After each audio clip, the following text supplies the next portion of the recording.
Chemical mixing చేయడం వల్ల మనకి యూసేజ్ ఏంది? స్టాండర్డ్ ఉంటుంది. మామూలు మట్టి టైల్స్ అనుకో, మామూలు ఒండ్రు వేస్తే గట్టిగుండేది, పింగాని కదా, పింగానికి అది కలపాల్సింది. లేదంటే మామూలు సిమెంట్ పొట్టు వదిలేసి. మామూలు సిమెంట్ అనేది పెద్ద ఈ టైల్స్ కి యూజ్ చేయకూడదు.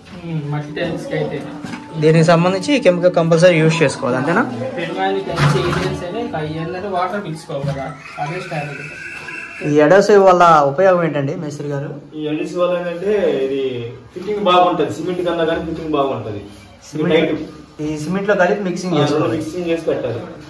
ఓకే, ఈ అన్ని రకాల టైల్స్ వాడతారా లేకపోతే 2x4 మట్టి టైల్స్ కి వాడతారా? మట్టి టైల్స్ కి వాడం.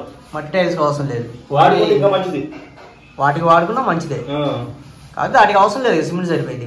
అంటే ఇప్పుడు వచ్చే టైల్స్ కి ఏంటంటే రకరకాలు వస్తున్నాయి కదా, గుజరాత్ అని అవి అని వేసుకుంటే మంచిది. అది కూడా ఏమంటున్నారు?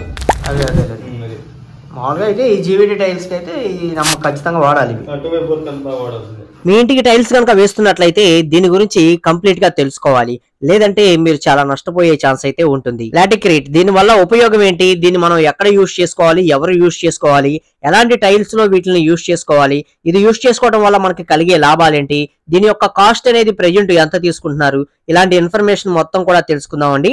టైల్స్ కనుక వేయించుకునే వాళ్ళకి ఇది చాలా ఇంపార్టెంట్ వీడియో అనేది పూర్తిగా చూడండి. అలాగే ఒక లైక్ చేసి సపోర్ట్ అనేది చేయండి. టైల్స్ అడేసివ్ అనేది ఫ్యాక్టరీలో తయారు చేసిన సిమెంట్ టిష్యూస్ డ్రై పౌడర్, దీన్ని అడేసివ్ అంటారు, అలాగే లాటిక్రేట్ అని చెప్పి పిలుచుకుంటూ ఉంటారండి.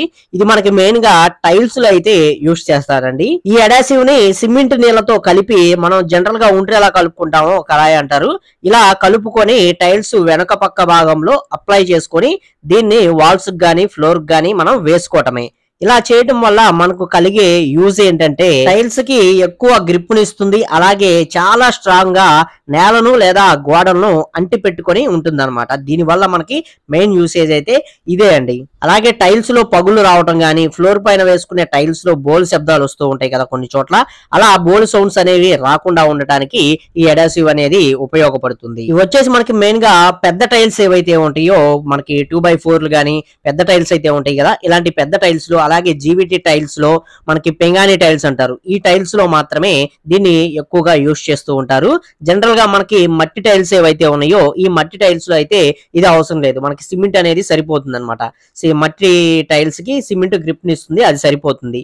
మట్టి టైల్స్ కాకుండా మిగతా టైల్స్ ఏవైతే ఉన్నాయో వాటికి కంపల్సరీ దీన్ని యూజ్ చేసుకోవటం మంచిది. ఇక దీని యొక్క కాస్ట్ వచ్చేసి మనకి ఇక్కడ చూస్తున్నారు కదా 20 కేజీల బ్యాగ్ అండి. ఈ 20 కేజీల బ్యాగ్ వచ్చేసి 650 రూపాయల నుంచి 700 రూపాయల దాకా మనకి ప్రెజెంట్ మార్కెట్ లో అయితే తీసుకోవడం జరుగుతుందండి. అలాగే లాటిక్రేట్ లో మనకి అనేక రకాల వేరే వెరైటీస్ కూడా అయితే ఉంటాయండి. అంటే టైల్స్ పైన పెట్టుకునే ఎపాక్సీ మక్కు గానీ ఇలాంటివి కూడా అయితే ఉంటాయండి. వాటికి సంబంధించింది నేను మరొక వీడియోలో మనకి టైల్స్ కి ఎపాక్సీ పెట్టేటప్పుడు దానికి సంబంధించిన డీటెయిల్స్ అనేవి షేర్ చేస్తాను. ఈ వీడియోలో మీకు ఎంతో కొంత ఇన్ఫర్మేషన్ తెలిసిందని చెప్పి నేనైతే అనుకుంటున్నాను. వీటి గురించి ఎంతమందికి తెలుసు, కొత్తగా ఎంతమంది తెలుసుకుంటున్నారు అనేది కామెంట్ సెక్షన్ లో కామెంట్ చేయండి. వీడియో నచ్చితే లైక్ చేయండి. మరిన్ని హౌస్ కన్స్ట్రక్షన్ వీడియోస్ కోసం ఛానల్ ని సబ్స్క్రైబ్ చేసుకోండి. పక్కనే ఉండే బెల్ ఐకాన్ అనేది ఆల్ లో పెట్టుకోండి. Okay, thank you for watching guys.